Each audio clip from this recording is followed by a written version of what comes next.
Hello, this is Tony Blazier for the Motocross Vault presented by Blinzall. If you're in the market for some high-quality racing oil for your two-stroke or four, make sure you go to blinzall.com and use our discount code VAULT20 to save 20% at checkout. Thank you for all the support. Hey, this is David Iser from DMXS Radio, and you are about to get roosted in the Motocross Vault.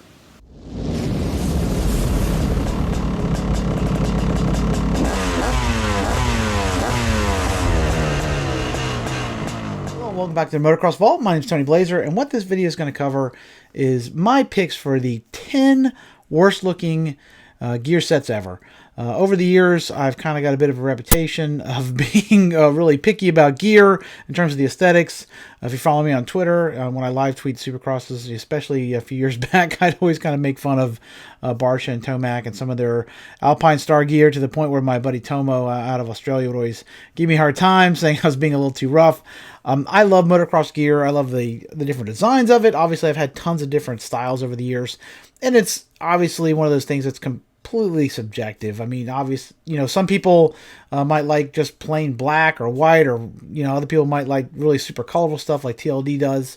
I guess I kind of fall in the middle there. I like a lot of colorful gear. I tend to not like some of the more out there designs. Some of the stuff is a little strange. You'll see how some of the stuff on this list here is going to be definitely not my cup of tea, that a lot of people probably like.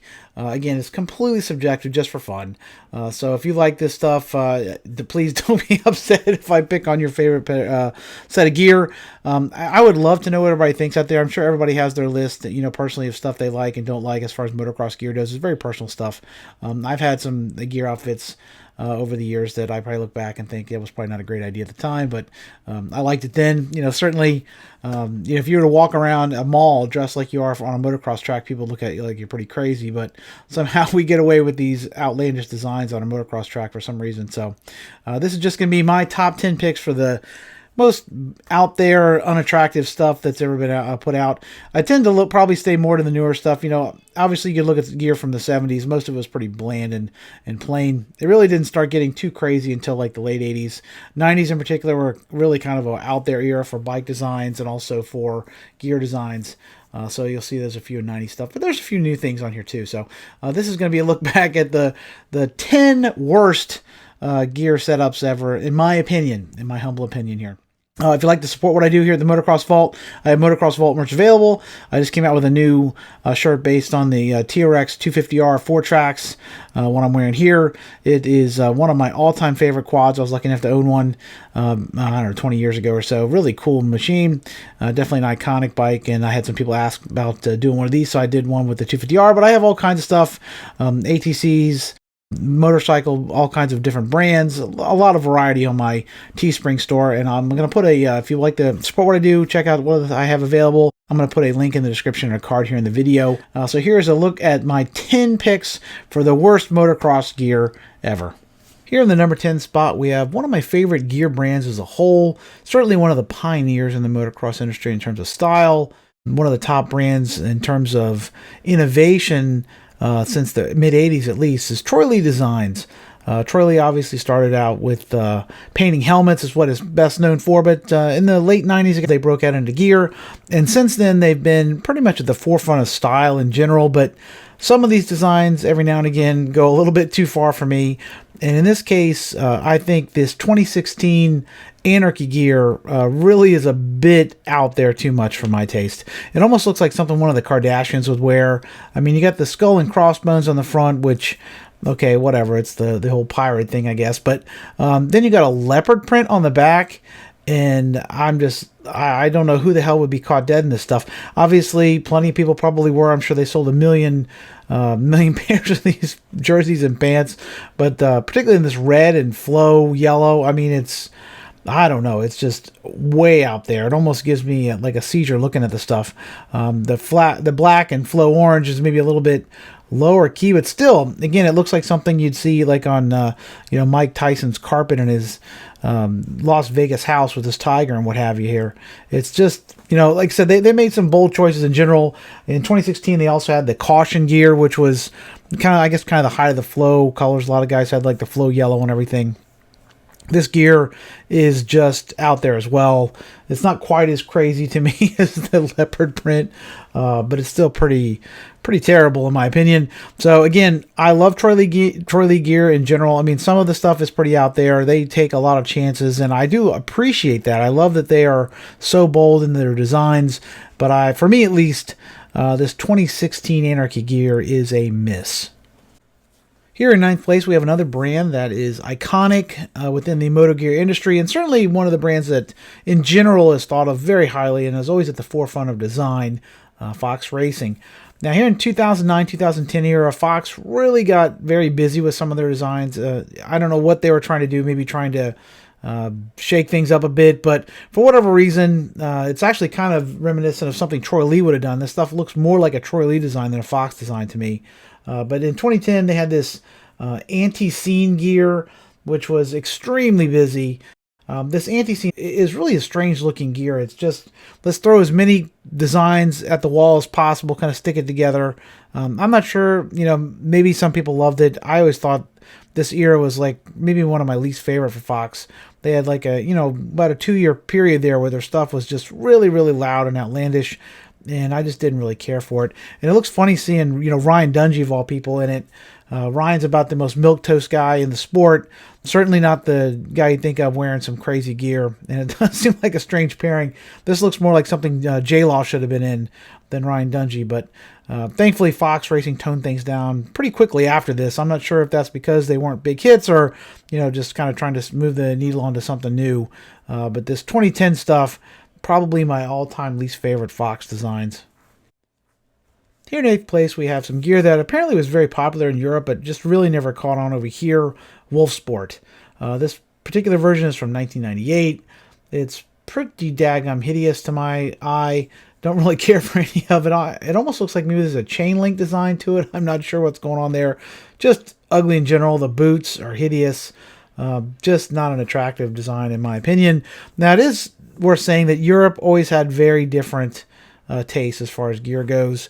I mean, motocross gear is outlandish in general, but certainly during the 90s and even in the early to mid 80s, some of the European designs really were a little bit out there in my opinion.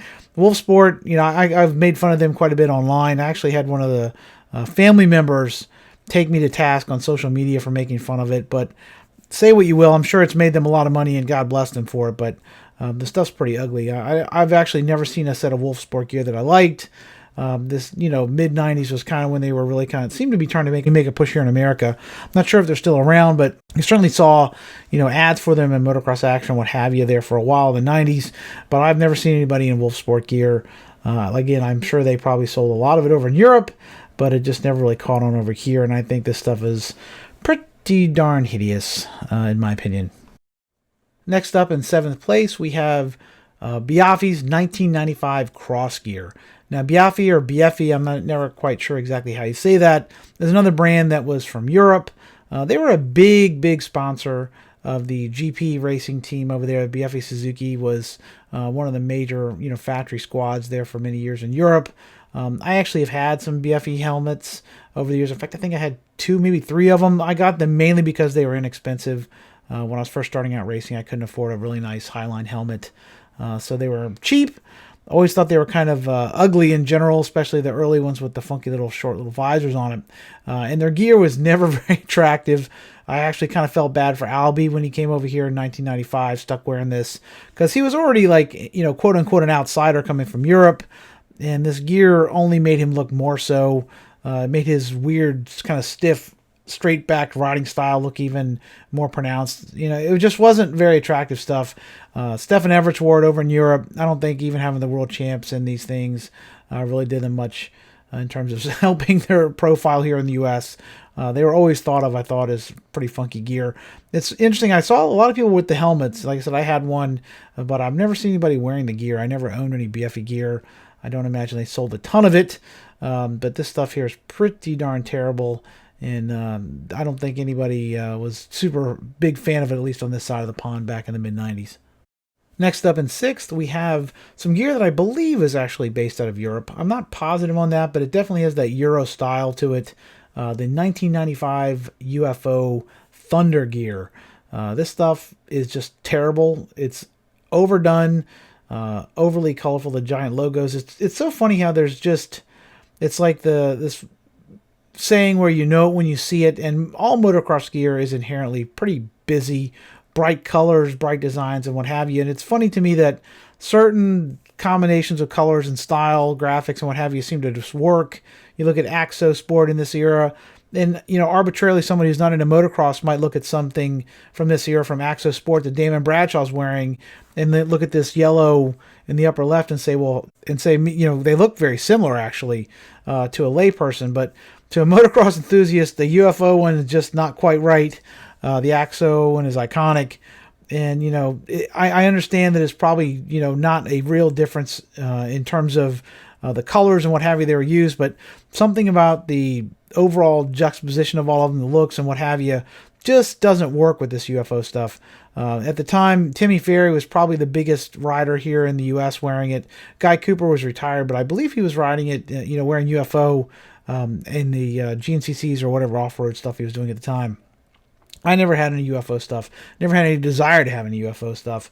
I always thought it was pretty terrible looking in general, and I just don't really jive. I don't think I ever saw anybody wearing the stuff personally.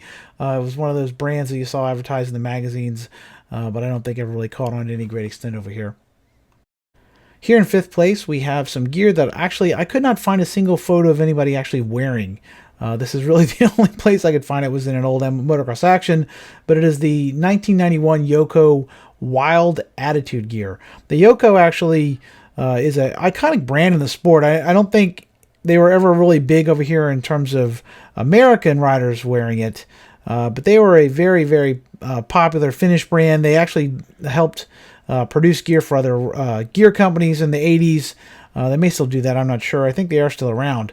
But Yoko was a major player in the motocross industry. Early days of Fox and what have you, they actually, I believe, were doing their pants. But their own line of gear was always a little bit out there. They were, I remember Steve Lampson was wearing it. And again, you see Jeremy McGrath and his, really slick Cinesalo stuff.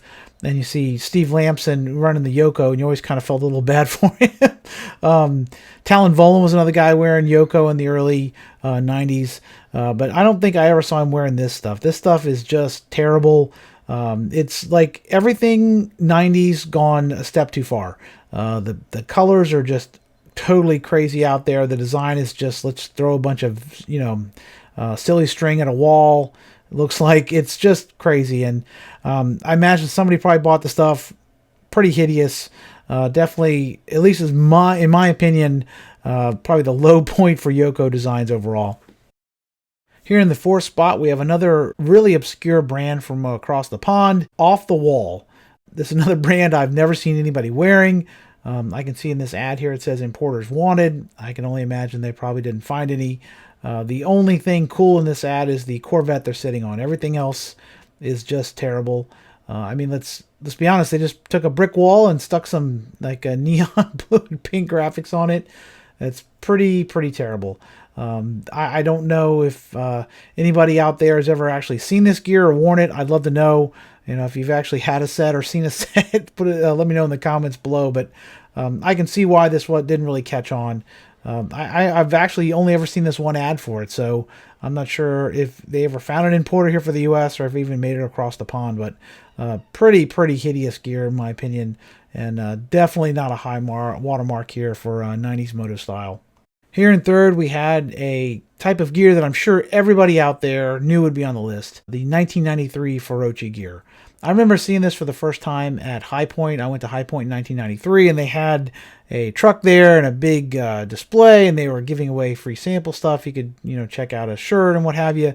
And this stuff was just mind-blowingly weird to me. It was in an era where gear was crazy and over the top, and certainly in the 90s is certainly that. This stuff was even like taking it to 11. The designs with the crazy Indian chief, and they had some with like spiders and just all kinds of wacky designs. They were certainly interesting and different. I don't think they were interesting and different in a way that most people actually wanted to wear. You got, Mike Jones in it here and stuff. Another gear, again, that I don't think anybody I ever knew actually had any desire to wear it, or I've certainly never seen any in the flesh other than that one time at High Point. Definitely iconic for its bizarreness, but never really took off in the market. I'm not so sure if they even made it past this 1993. I remember they made a pretty big splash on the magazines. You saw ads when it first came out, but that didn't last long. Pretty quickly, Feroce was on the ropes and gone. So certainly iconic for its designs and failure, if nothing else. Okay, now we're getting into the heavy hitters in the Fugly collection of gear. In second place, we have Eli Tomac's 2015 Atlanta Limited Edition Alpine Star outfit here. This is one of the ugliest sets of gear I've ever seen. It reminds me of like cat barf and lava and radioactivity. I don't know what the hell's going on here. This is a really bizarre combination of colors and designs. It really was terrible. And this era of Alpine Star is, at least in my opinion, pretty much god-awful. When Eli was on Alpine Star on the Geico bike, when he moved it to the 450s, and then Justin Barsha, I guess JGR at this point, I just thought most of this stuff was terrible. 2015, 2016 era, I mean, there's a few outfits that aren't too bad, but most of them in general were pretty god-awful in my opinion. They were just over the top, crazy. And it's interesting because Alpine Stars traditionally is a fairly conservative company. Look at their boots; they're not like totally out there or anything like that. And actually, their current gear, to their credit, I've been pretty hard on them over the years, made a lot of fun of them on Twitter. But the current Alpine Star stuff is actually really, really nice looking. Chase Sexton was wearing some great stuff this year. And Eli's stuff, pretty much since he got on Monster Kawasaki, I think it's basically that Kawasaki refuses to let him wear this outlandish, colorful stuff. It has to look, monster green. And while I'm not like a huge fan of the Monster Claw being on everything and kind of dominating the sport, it has basically made his gear a lot less outlandish. This 2015 stuff, though, was just too much of everything, in my opinion. Kind of gives me a headache to look at it. So I'm not sure what they were thinking there. God knows if they actually sold any of these things, but this was probably the worst of the offenders in this era, in my opinion. All right, in first place with a bullet and a meow is Thor's 2018 Pulse Kitten gear. I really could not believe this was serious. I honest to God, when I first saw this, I thought it was a social media joke. I could not believe that they actually did this. And I'm a cat lover. I have cats now. I've always had cats. Love cats. Got no beef with cats. Kittens in particular. Who doesn't love a kitten? But this gear is just comically ridiculous. I think maybe I heard somewhere that it was inspired because Marv loved cats, but still, just crazy. I just I just don't know what Thor was thinking here. This year they had a couple of different designs, all of them varying in terms of ridiculousness. This was by far the most ridiculous, though, in my opinion. It's just hideous. I would love to know if they actually sold even 2 sets of this gear. Maybe I'm totally wrong. Maybe the kids nowadays are just loving the cats and had to get themselves some kittens. But wow, this was really a interesting design. It's one thing even to do it as like a one-off kind of thing just for Marv, but then they, it looked like they were trying to sell it. So I would love to know if they actually did sell any. It's just, to me, it's just comically, stupidly ridiculous. Not a fan of the kitten gear. It's like Feroce taken to 11 almost. It's a bit out there for my opinion, but I'd love to know what everybody thinks. I'm sure tons of you out there are going to disagree with me on some of these picks, but for my money, the 2018 Thor Pulse Kitten gear is the #1 goofiest, fuggliest gear on my list. So there you have it. That's my picks for the 10 ugliest sets of gear ever. Obviously, I'm sure there's some I probably missed, some that some people probably out there love. I know a lot of people love the Alpine Star stuff. The new stuff now is really great. I just saw Chase Sexton was wearing some A-Star gear at Washougal that was just awesome. I give that a 10. So they've gotten a little better. Actually, I'm sorry, let's be fair. They've gotten a lot better in my opinion. Ever since pretty much, I don't know, 2-3 years ago, the Alpine Star stuff really got toned down quite a bit. Again, I'm sure there's a lot of people that love this stuff that looks like a cat barfed on it. Just wasn't ever my cup of tea. I like a little more clean design. I like bright colors. I have no problem with any of that, but some of these designs are just really out there. And for better or worse, it wasn't really my cup of tea. I'd love you in the comments below if you want to put down the gear, if you agree, disagree, if there's something I left off, something you think I should have mentioned. Please feel free to add it as well. I'd love to know what you guys think out there. So until we meet again, this is Tony Blazier from Motocross Vault. Keep the rubber side down. Peace.